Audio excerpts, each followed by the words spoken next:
চলুন আজ একটা দারুণ নতুন ইংরেজি শব্দ শেখা যাক। আচ্ছা, কখনো কি এমন হয়েছে যে কোনো কিছু পাওয়ার জন্য মনটা সবসময় ছটফট করে? এই যে তীব্র ইচ্ছা, ইংরেজিতে একেই বলে হ্যাঙ্কার। ব্যাপারটা একটা গল্প দিয়ে বুঝলে কিন্তু খুব সোজা হয়ে যাবে। ধরুন রাজু নামে একজন ছাত্র আছে। রাজু পড়াশোনায় বেশ ভালো, কিন্তু ওর খালি মনে হয় কবে যে সবাই ওর প্রশংসা করবে, কবে পুরস্কার পাবে। এই স্বীকৃতির জন্য ওর তীব্র আকাঙ্ক্ষা, এটাই হলো হ্যাঙ্কারিং। আর এটা ওর পড়ায় মন বসাতে দেয় না। তার মানে হ্যাঙ্কারিং একদিকে যেমন মনোযোগ নষ্ট করে, আবার অন্যদিকে কিন্তু ভালো কিছুর অনুপ্রেরণাও হতে পারে। এবার আরেকটা উদাহরণ দেখি কেমন। ইনি একজন উদ্যোক্তা মানে ব্যবসায়ী, সারাক্ষণ নতুন নতুন আইডিয়া ভাবেন।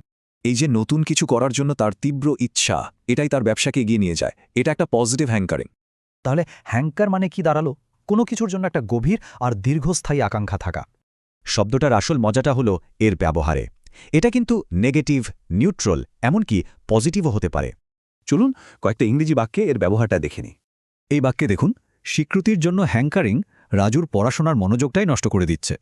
আর এখানে নতুন আইডিয়ার জন্য হ্যাঙ্কারিং একজন উদ্যোক্তাকে সফল হতে সাহায্য করছে। দারুণ না? এই বাক্যটাতে আবার দেখুন, একটা সাধারণ শান্ত জীবনের জন্য আকাঙ্ক্ষা বোঝানো হয়েছে। এটা একটা নিউট্রাল হ্যাঙ্কারিং। কিন্তু এত কিছু তো হলো, শব্দটা মনে রাখব কিভাবে? একটা সহজ উপায় আছে কিন্তু।